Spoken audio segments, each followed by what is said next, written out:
પ્રશ્ન એટલો છે, તારો ભાર તારે માથે, તું કરતા હતા. બીજો ભાર, તારું ગમતું, તારું શિક્ષાપત્રી પ્રમાણે મારું જીવન, તારું ગમતું મારું જીવન બને. તમારા ગમતા પ્રમાણે હું નહીં વર્તું, શિક્ષાપત્રી પ્રમાણે હું નહીં વર્તું, તમારા બળે હું નહીં વર્તો, તમે ધ્યાન ભજન નહીં કરી શકો. શક્ય જ નથી. બીજો મુદ્દો છે ગમતા, શિક્ષાપત્રી પ્રમાણેનું જીવન, સત્પુરુષના ગમતા પ્રમાણેનું જીવન. આ બીજો મુદ્દો છે. ત્યાં બંધ કરી દેવાની, લોક કરી દેવાનું.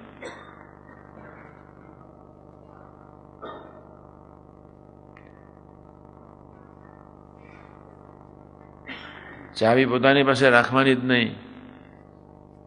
ભજન કરવું છે તો, આમાંથી બચવું છે તો, ક્રિયાયોગના ભારમાંથી મુક્ત થવું છે તો, આત્માની યાત્રા નિરંતર ચલાવી છે તો, કોઈ પણ ભોગે 2-5 મહિનામાં, 6 મહિનામાં, હું તમને આજે બી નથી કહેતો તમે આજે ભજન કરો, 6 મહિનામાં શાંતિથી 6 મહિનામાં 30 મિનિટ ભજન કરી શકીએ એવા તો આપણે થવું છે. અને એ 30 મિનિટનું અજસ તમારું હૃદય બદલી નાખશે, તમારા ભાવો બદલી નાખશે, વિચારો બદલી નાખશે, તમારા વર્તનથી સત્સંગનો વિકાસ થશે. કોઈને કશું કહેવું જ નહીં પડે, ઓટોમેટિક તમારી સાથે બધાને પ્રીતિ થશે. 30 મિનિટનું ભજન સવારે જ્યારે સ્વરૂપયોગ કરવા જઈએ ત્યારે, બેઠા હોઈએ ત્યારે, ડેરીએ બેઠા હોઈએ ત્યારે આપણે આટલે પહોંચવું છે. જે સાધુ 30 મિનિટનું ભજન નહીં કરી શકે, જે કાર્યકર્તા અમરીશ 30 મિનિટનું ભજન નહીં કરી શકે,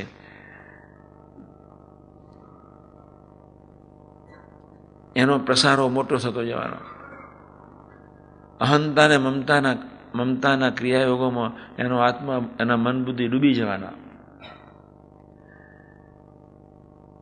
જે મનથી, બુદ્ધિથી, ચિત્તથી, અહમથી જે ક્રિયાઓ, સેવાઓ થાય છે એમાં એ ડૂબતો જ જશે, ડૂબતો જ જશે, ડૂબતો જ જશે.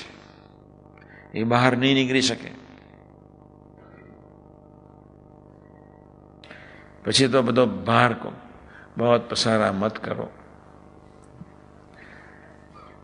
સત્સંગ સંતોના યોગમાં હોવા છતાંય, ગુણાતીત પુરુષોના યોગમાં હોવા છતાંય બહુ પસારા જ થયા છે.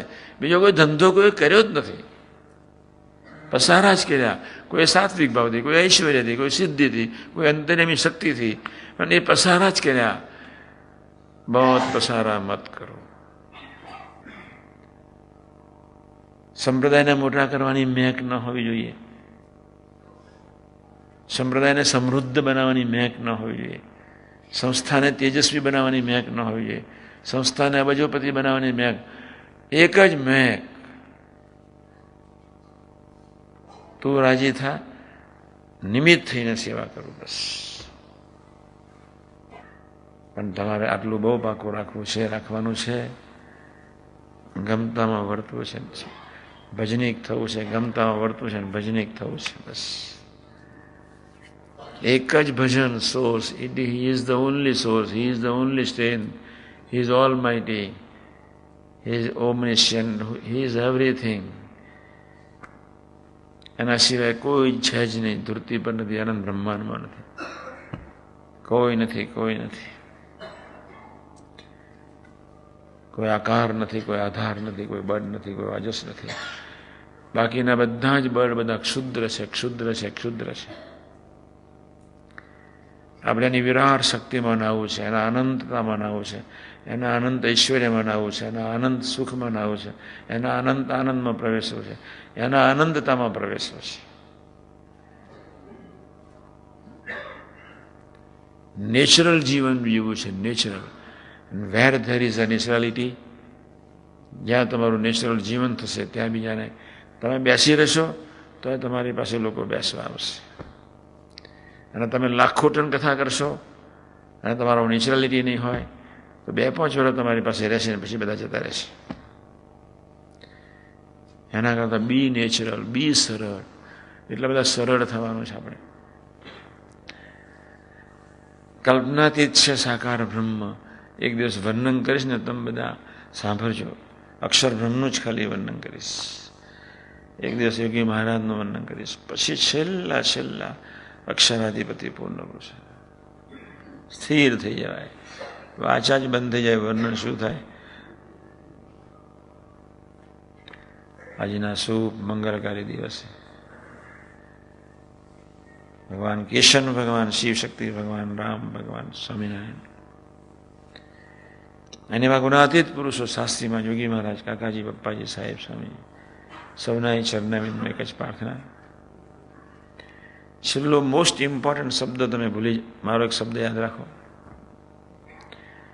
તમારા બીજામ મનાય કે ન મનાય, હું તમારા વતીને મહારાજને પ્રાર્થના કરીશ. આજે અંતરથી પ્રાર્થના કરીશ. સંતો તો ખૂબ ખુલ્લા, પાદિક સંતો વડીલો બધા ખૂબ ખુલ્લી વાતો, ખૂબ ખુલ્લો હૃદયથી આ શબ્દનો વિચાર કરજો. અત્યાર સુધી જે કંઈ તમે કર્યું તે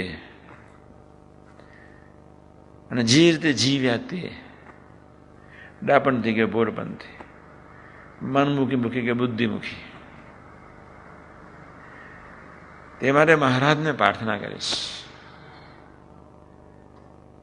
કે આ લોકોને ભોગવડાવતા નહીં.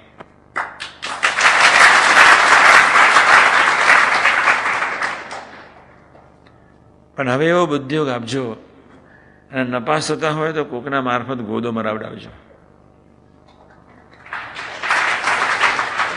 કે બિચારા ડાયા થઈને રોડ પર ચાલે.